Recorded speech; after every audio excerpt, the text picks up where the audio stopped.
पुराने समय में एक राजा था, बहुत ही उदार, न्यायप्रिय और प्रजा का ध्यान रखने वाला। उसके राज्य में लोग सुखी थे। कोई भी अपराधी बिना सजा पाए नहीं रह सकता था। कुछ समय बाद राजा के मन में घमंड आ गया। वह सोचने लगा, मैं कितना बुद्धिमान हूँ, प्रजा का कितनी अच्छी तरह से पालन कर रहा हूँ, दूर दूर तक मेरी ख्याति है। कुछ दिनों तक तो राजा ने यह बात किसी से नहीं कही, लेकिन एक दिन राजा के मन में अपने दरबारियों के मुंह से अपनी प्रशंसा सुनने की लालसा जागी। राजा ने अपने दरबारियों से पूछा, मेरा राजकाज कैसा चल रहा है? पड़ोसी राजा मेरे बारे में क्या सोचते हैं?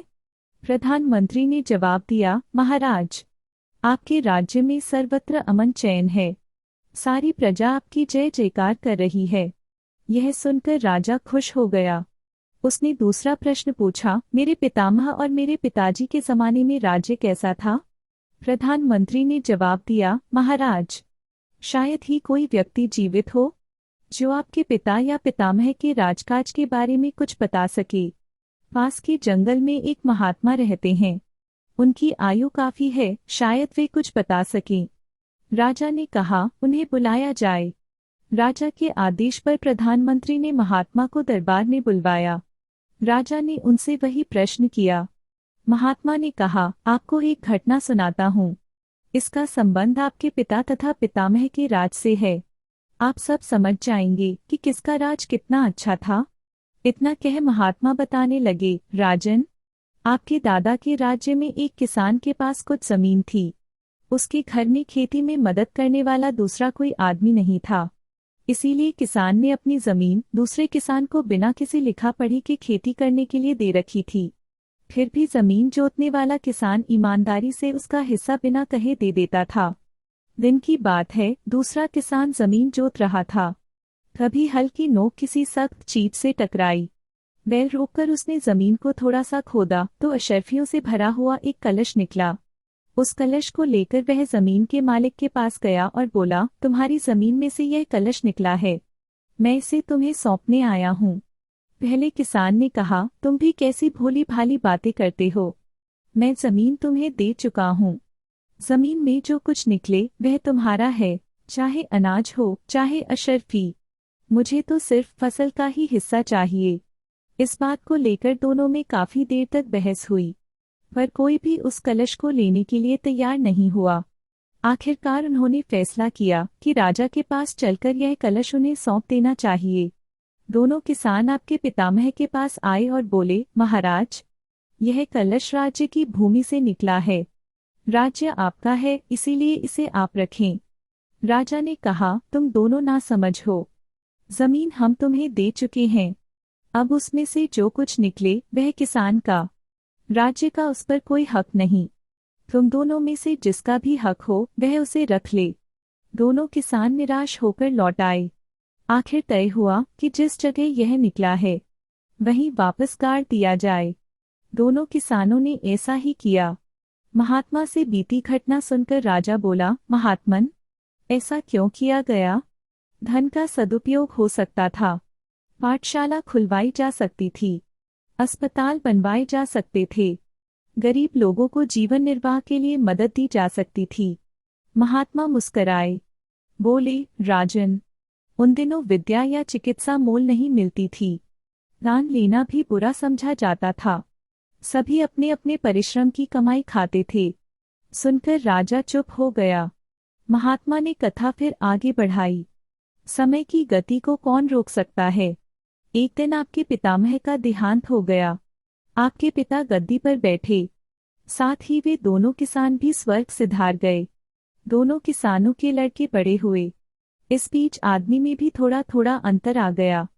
जो किसान जमीन का मालिक था, उसके लड़के ने मन में सोचा, पिताजी को जो कलश देने के लिए किसान आया था वह ठीक ही आया था। जमीन उसे खेती करने के लिए दी गई थी। जमीन के भीतर का धन तो पिताजी का ही था। पिताजी ने वह धन लेने से इनकार करके बड़ी भूल की। यह सोचकर वह खेती करने वाले किसान के पुत्र के पास गया। बोला, भैया, जो कलश तुम्हारे पिताजी मेरे पिताजी को देने आए थे वह बात ठीक ही थी। जमीन तो तुम्हें खेती करने के लिए दी गई थी, अतः मेरे पिताजी ने बेकार ही उस धन को लेने से इनकार कर भूल की। आज मैं उस भूल को सुधारने आया हूँ। खेती करने वाले किसान के लड़के के मन में भी लोभ आ चुका था। बोला, मेरे पिता कितने नासमझ थे। खेत में निकला हुआ धन दूसरे को देने गए थे। जब जमीन को वह जोतते थे तो उसमें चाहे जो निकले वह उनका ही हुआ। अगर कलश की जगह सांप निकलता और मेरे पिता को काट लेता तो मृत्यु उनकी ही होती। भूल तुम्हारे पिता ने नहीं, मेरे पिता ने की। दूसरे किसान का लड़का अशरफियों का वह कलश चुपचाप जमीन में से निकाल लाया। कुछ धन उसने गांव के बड़े लोगों को बांटकर अपनी ओर मिला लिया। फिर सुख से रहने लगा। कुछ देर रुककर महात्मा ने कहा, राजन, वह तो हुई तो किसानों की बात। इधर आपके पिता के मन में भी लोभ समाया। सोचने लगे कि जमीन के भीतर का धन तो राज्य का ही होता है, वह किसान का कैसे हुआ। यह सोचकर आपके पिताजी ने सिपाही भेजकर किसान के पुत्र से कलश मंगवाया। किसान ने साफ मना कर दिया। कहा, राजा तो जमीन दे चुका है, उसमें जो कुछ निकले वह जमीन जोतने वाले का है। राजा जी चाहे तो मैं 10-20 आदमियों को लेकर हाजिर हो सकता हूँ, वे मेरी बात का समर्थन कर देंगे। ये आदमी वे ही थे जिन्हें वह धन देकर अपने पक्ष में कर चुका था। सिपाही ने वापस आकर राजा को सारी बात कही तो वे भी चुप हो गए। समय बीतता गया। समय आने पर आपके पिताजी स्वर्गवासी हो गए और उन दोनों किसान के बेटे भी। अब आया आपका राज्य। हर बात के कायदे कानून बन गए। अदालतें और पुलिस थाने खड़े हो गए। मुकदमा लड़ने के लिए वकील बैरिस्टर भी पढ़ लिखकर तैयार हो गए। उन दोनों किसानों के बेटों में भी उस स्वर्ण कलश को लेकर वाद विवाद खड़ा हो गया। अदालत में मामला गया तो दोनों किसानों को सजा हो गई। कलश राज्य की यानी आपकी संपत्ति बन गया। पिछले वर्ष ही यह फैसला किया है आपकी अदालत ने। अब राजन, हालत यह है कि वह अशरफियों वाला कलश तो आपके खजाने में है और वे दोनों किसान आपकी जेल में, क्योंकि आप जैसे न्यायप्रिय राजा के राज्य में कोई अपराध करके सजा से कैसे बच सकता है। घटना मैंने सुना दी, अब आप स्वयं फैसला कर लें। राज किसका अच्छा था? सुनकर राजा का सिर नीचा हो गया।